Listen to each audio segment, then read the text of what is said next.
À Jeune Culture, on parle d'herbes, mais pas de celles que vous pensez. On découvre l'univers des plantes aromatiques et des fleurs comestibles et celui des bouvillons nourris à l'herbe.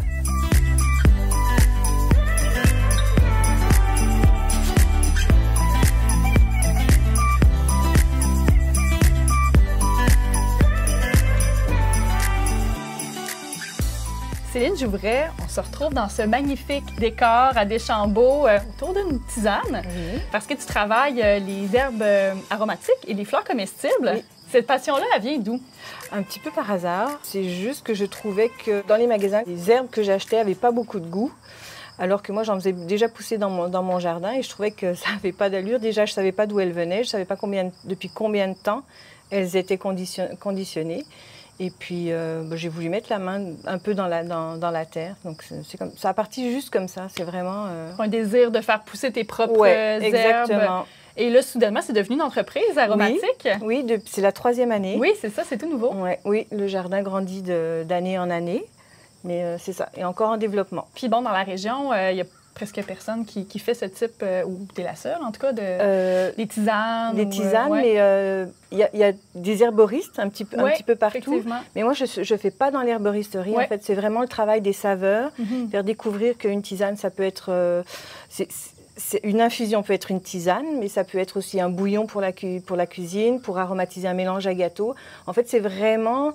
mon but, c'est vraiment de faire jouer avec les saveurs des plantes, tout simplement. Les arômes. Les arômes, les saveurs. De là, le nom de ton entreprise aussi, là. C'est ça. Dans tes mélanges ou dans ton jardin, j'imagine que tu as fait plein de tests pour faire ressortir quelle plante donne quel arôme mélangé avec tes autres. Comment ça a fonctionné avec ça? Des tests, c'est ça, ça. Des tests. Il y avait des goûts que je voulais, comme des goûts plus citronnés. Fait que j'ai fait pousser plusieurs plantes qui ont des saveurs de citron, mais à différents degrés, avec différents petits punchs. C'est ça. Mon but, c'est jouer avec les saveurs. Puis est-ce qu'on doit développer son palais? Parce que, bon, reste que c'est quand même subtil, ces saveurs-là, ces arômes-là dans une plante. Comment tu as développé ça? Je développe des trucs pour reconnaître. Mais il y a aussi, comme je joue avec les saveurs, moi souvent, il y a des températures à respecter, des temps d'infusion pour pas que certaines tisanes développent de l'amertume. Je développe une expertise, en fin de compte, au fur et à mesure, parce que pour chaque tisane, je teste le temps d'infusion que moi, je trouve idéal pour avoir toutes les saveurs que je veux, le degré aussi de température, parce qu'il y a des plantes qui réagissent à basse température, d'autres qui développent plus de saveurs à très haute température. Il y en a qui développent de l'amertume à très haute température. Donc, c'est tout un jeu d'essais et erreurs. OK, donc il y a différents niveaux de tests aussi. C'est pas juste le goût de la plante. Non, c'est vraiment à quel degré elle donne la saveur que je veux qu'elle donne. Wow! Ouais. Quand même complexe. Oui, c'est rigolo. C'est quand même comme complexe. Un jeu. Ben oui, c'est comme un chef, en fait. Tu travailles sur... Oui, ben écoute, je pense qu'on pourrait presque être rendu là. Peut-être pas, mais elle est humble. C'est vraiment des jeux. OK. Un petit jeu. Puis quel genre de plantes on peut retrouver ici dans ton jardin? T'en as combien? J'en avais une 40aine à peu près. Là, il y en a qui ont été malades cette année, fait que je les ai enlevés. Il y a vraiment les herbes aromatiques un peu provençales traditionnelles. Romarin, thym, sarriette. Il y a de l'hysope, qui est un peu moins connu au Québec. J'ai entendu ça. Ouais, qui est souvent marié avec le gibier. Puis après, il y a beaucoup pour les tisanes, c'est verveine, la mélisse de Moldavie.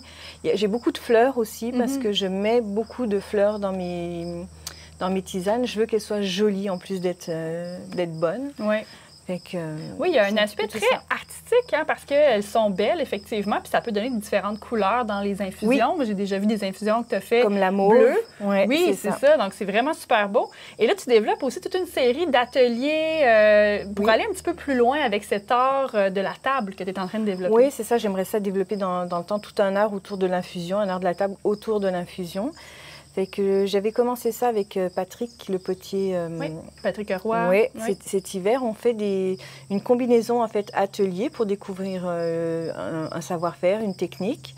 Et puis, dégustation aromatique, où moi, je présente les tisanes, mais aussi comment j'utilise les tisanes. Par exemple, quand je parlais tantôt qu'une infusion, ça peut être un bouillon. Oui, c'est super intéressant. Ou ça peut être aussi des aromates, utiliser les herbes d'une tisane comme aromate. C'est l'occasion pour moi de faire découvrir ce monde-là aux gens. Je vais avoir d'autres avec Marie-Hélène, qui est une artiste textile. Et puis Colombe Bourque aussi, pareil, qui est une artiste textile. Et puis avec Julie aussi Vachon, on va développer aussi une tablée chez elle. En fait, on va faire un accord mai-chocolat. Wow. Et puis à l'automne, avec la boulangerie aussi, Soleil Levant et des Chambeaux, on est en train de travailler sur quelque chose. On prend son temps quand on prend le thé. Oui, c'est ça. C'est prendre une pause. C'est pas à la volée, mais en même temps, ça peut être... Chacun fait comme il veut. Moi, j'indique les choses où je trouve que les saveurs vont être le mieux. Après, si les gens veulent faire 8 minutes, 6 minutes parce qu'ils sont sur le go, c'est bien beau, ça va aromatiser leur eau, ça va... L'important, c'est de se faire plaisir, c'est d'avoir du goût, puis pas se prendre au sérieux. Merci beaucoup, Céline, pour cette heure-là, et on va déguster ensemble. Oui, merci d'être venue. Ça fait plaisir.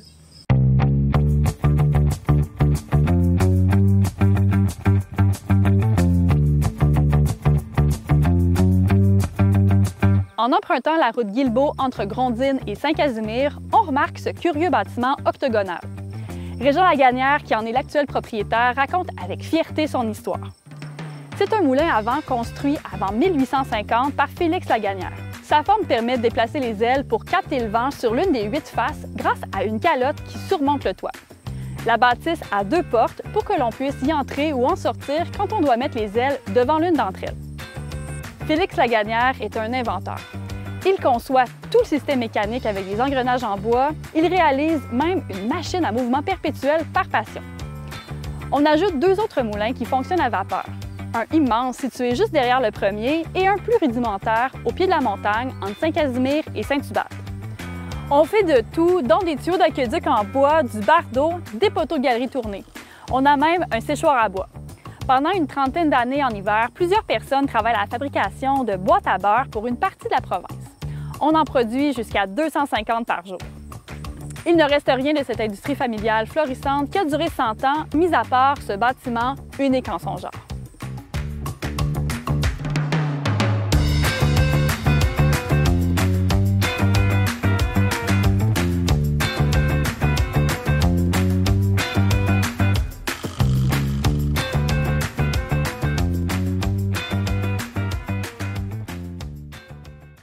Dominique Dumas, on a la chance d'être ensemble aujourd'hui dans ta ferme à Pont-Rouge où tu élèves des bouvillons.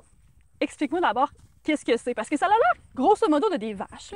Oui, c'est la même espèce.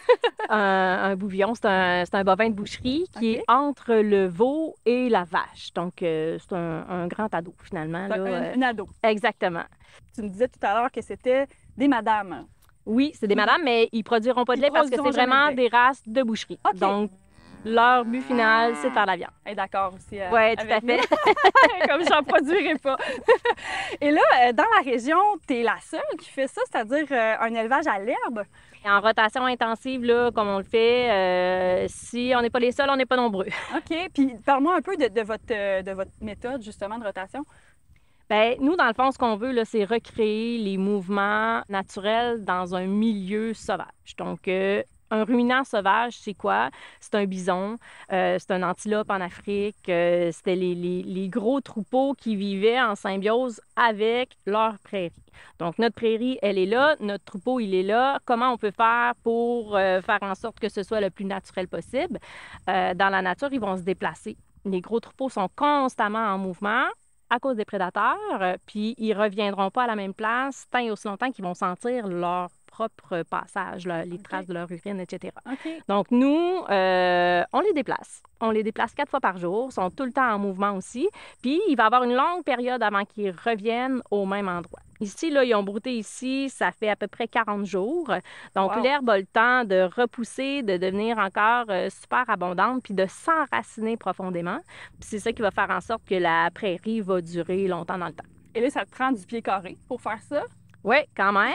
On a 112 bêtes cette année sur environ 160 acres de pâturage. La beauté du pâturage régénératif, c'est que le sol s'améliore, les plantes deviennent de plus productives d'année en année. Donc, on peut augmenter à chaque année un peu le nombre d'animaux sur la même superficie. Donc, l'année prochaine, sur le même espace, on va pouvoir augmenter à peu près de 10 là, pour être à 125 têtes. Ouais. C'est super impressionnant parce que c'est juste parce que ton sol est en santé, finalement. C'est parce que le sol est en santé puis qu'on y en redonne beaucoup. Donc, au lieu de dire, ah, bien ici, j'ai beaucoup de pâturage, je vais laisser mes animaux longtemps pour qu'ils aillent chercher tout ce qu'il y a de disponible, bien, ils en prennent un peu puis ils en laissent beaucoup. Donc, surtout des années d'abondance comme cette année, là, les animaux vont prendre le meilleur, piétiner le reste, puis tout ce reste-là, bien, ça va devenir de la nourriture pour notre sol qui va être protégé aussi du gros soleil tapant. Ça va faire comme une couverture finalement végétale. Il va y avoir plein d'insectes, de micro-organismes qui vont s'installer là-dedans, qui vont rendre disponibles ces éléments nutritifs-là pour les plantes de l'année prochaine. Donc, c'est quelque chose qui se bâtit sur le long terme. Puis là, bien, on voit des animaux où il n'y a pas juste des bouvillons, il y a des oiseaux aussi, là, il n'y en a pas, mais tout à l'heure, il y en avait beaucoup. Quand on est arrivé, on les a fait feu, probablement. Ouais. Mais il y a tout cet écosystème-là, les insectes, j'imagine, qui arrivent en masse, les oiseaux qui sont arrivés, tu me disais, en même temps que les bouvillons, presque. Oui, bien c'est ça. Dans le fond, les oiseaux, nous, on les adore, les oiseaux, là. Ils jouent un paquet de rôles, mais le rôle qu'on apprécie le plus des oiseaux, c'est le contrôle des mouches. Donc, autant les hirondelles que les étourneaux qui vont être de passage au mois d'août en gros troupeaux, qui vont venir faire du rase-motte, là, au-dessus du dos des animaux pour aller manger toutes les mouches. Ils vont gratter aussi les bouses, puis aller manger les larves de mouches qui sont dans le fumier. Quand vous êtes arrivé ici, le sol n'était pas comme ça, là? Non, nous autres, quand on a repris, quand on a acheté la ferme, ça avait été cultivé en grande culture depuis plusieurs années, grande culture conventionnelle, maïs, céréales, en rang, pesticides, engrais, tout ce qu'on peut imaginer d'une agriculture conventionnelle. Puis nous, on a décidé de recréer des écosystèmes à partir de ça, de rebâtir, mais nous aussi, on a appris là-dedans. Donc, dans les premières années, nous autres, c'était sûr qu'on n'allait pas mettre de pesticides, puis qu'on n'allait pas mettre d'engrais chimiques dans nos sols, mais on avait peu d'expérience avec le bovin de boucherie, puis on entendait beaucoup que les vermifuges étaient essentiels, sinon les animaux n'allaient pas être en santé. Puis donc, le seul élément chimique qu'on donnait, c'était des antiparasitaires, des vermifuges. Puis à un moment donné, à force de prendre de l'expérience, on a dit, ben non, moi, je le file pas, je le ressens pas, je trouve pas qu'il y a sa place, le vermifuge, dans mon environnement. Je vais essayer de l'enlever, puis on va surveiller évidemment l'état de santé des bêtes, puis on a fait une coupure, on a décidé, on n'en utilise plus. Puis à partir de ce moment-là, bien, on s'est rendu compte que l'impact sur le troupeau n'était pas si grand que ça. Ils ne sont pas tous tombés malades, ils ne sont pas tous devenus chétifs, comme les prophètes de malheur disaient. Puis surtout, ce qu'on a vu, c'est la santé du sol qui s'est mise à exploser. Là. Le vermifuge, finalement, c'est un insecticide qu'on donne à l'interne qui se retrouve dans le fumier. C'est ça, il se retrouve dans les bouses. Quand on n'en donne plus, bien, il n'y en a plus de poison dans nos bouses. Donc, tous les insectes du sol, les micro-organismes, ils peuvent foisonner là-dedans. On a vu l'apparition des bousiers en quantité vraiment énorme. Les bousiers, ce sont des petits insectes qui vont se nourrir finalement du fumier puis qui vont aller l'incorporer au sol. Puis après ça, bien, on a des oiseaux qui vont venir se nourrir de ces insectes-là, puis eux aussi, ils n'auront pas de poison parce qu'ils vont se nourrir d'insectes qui n'en ont pas. Donc là, toute la chaîne repart, puis chacun joue son rôle dans la chaîne alimentaire pour avoir un écosystème en santé puis résilient. Wow, c'est fascinant, puis bravo d'avoir remis ce sol en santé avec plein d'organismes là, qui vivent ici, incluant vos bouillons. Merci beaucoup, Dominique. Ça me fait un grand plaisir.